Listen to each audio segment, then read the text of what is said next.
Module 3, Unit 3, Establishing Coordinated Assessment in WASH.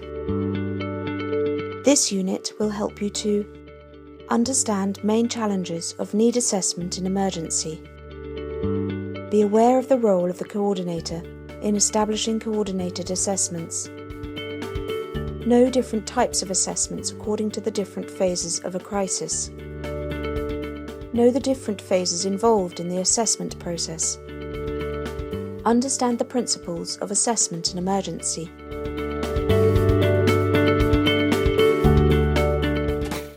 In the past weeks, heavy rains have caused serious flooding in some areas of Mail. The situation has led to mass displacement of several large IDPs and refugee camps and extensive damage to roads, bridges, clean water sources within the camps and in villages around Mongu, Kurfi, Gombo Am and Abu Jir. Daniel is experienced in conducting assessments in his organisation, but has little experience in coordinating joint assessments. He will ask Ahmed for technical advice. Hi Ahmed. You know that the situation is getting worse in Mali due to the current rains. We need to update the information for WASH to draft an emergency response plan.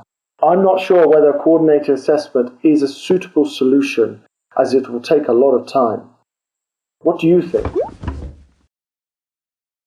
You are right, Daniel. The process might be longer, but there are other advantages in undertaking coordinated assessments. The following course will help you to know them and also to be familiar with some assessment tools for the WASH sector.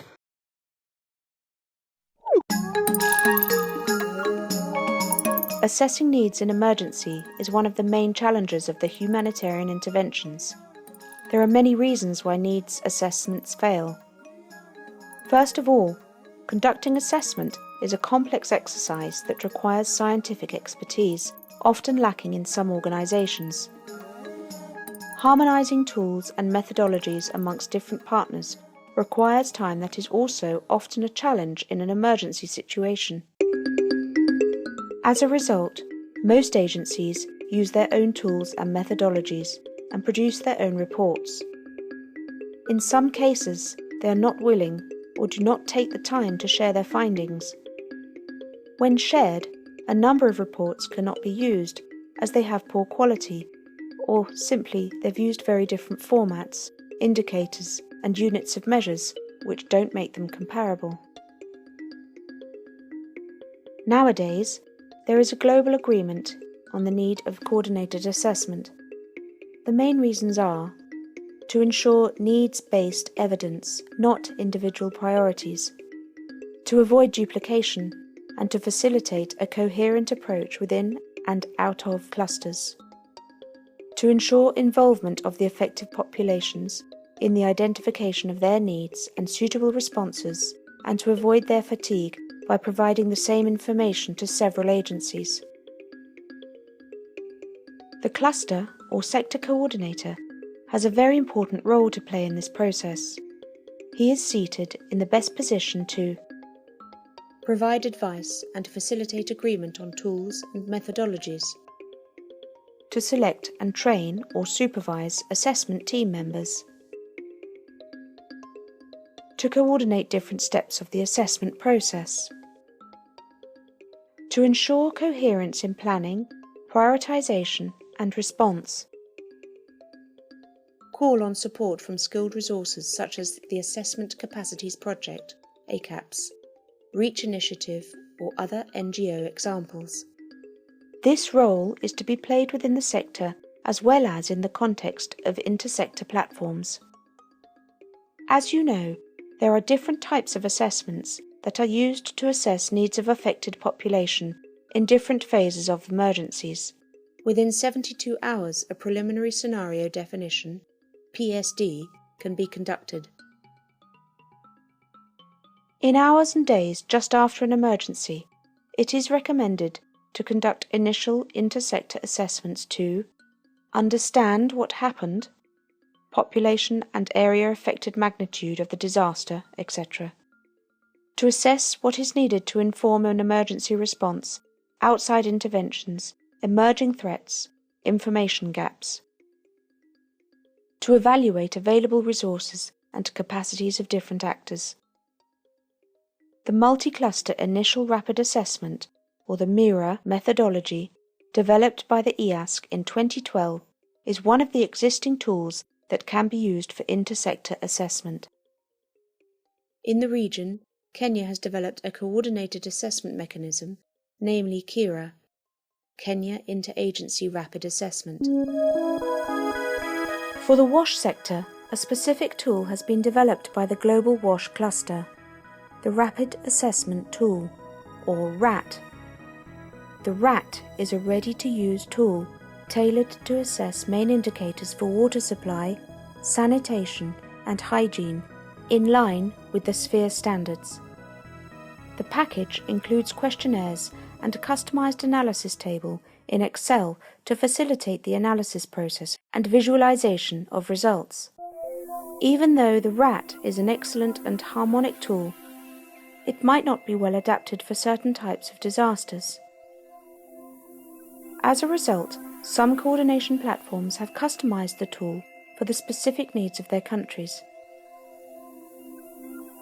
Once the situation is stabilized, it is sometimes necessary to conduct in-depth assessments to better understand specific sector needs.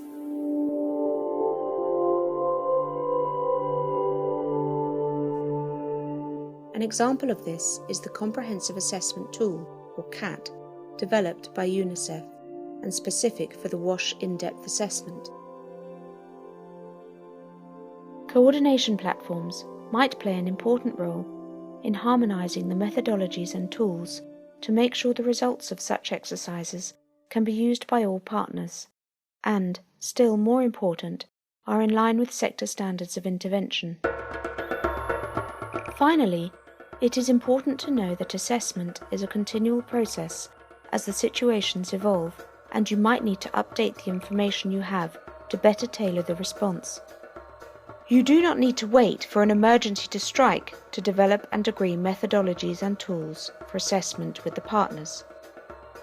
This is an important activity of preparedness and disaster risk reduction.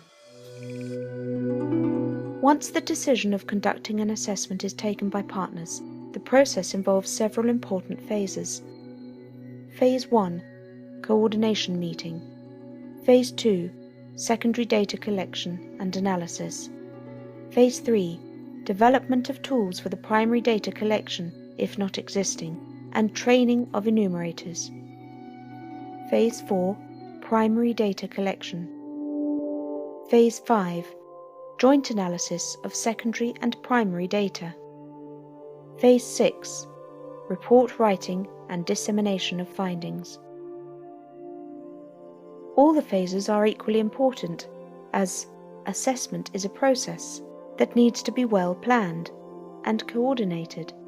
When possible, affected population should be involved in the exercise. But this does not always imply jumping into a car and going to the field to collect primary data. Secondary data exists and is useful. The analysis is not a simple process of compiling primary data. It should include revision, comparison, and interpretation of information from different sources. Remember, the findings of the assessment will help to prioritize and better plan the response according to the needs of the most affected by the disaster.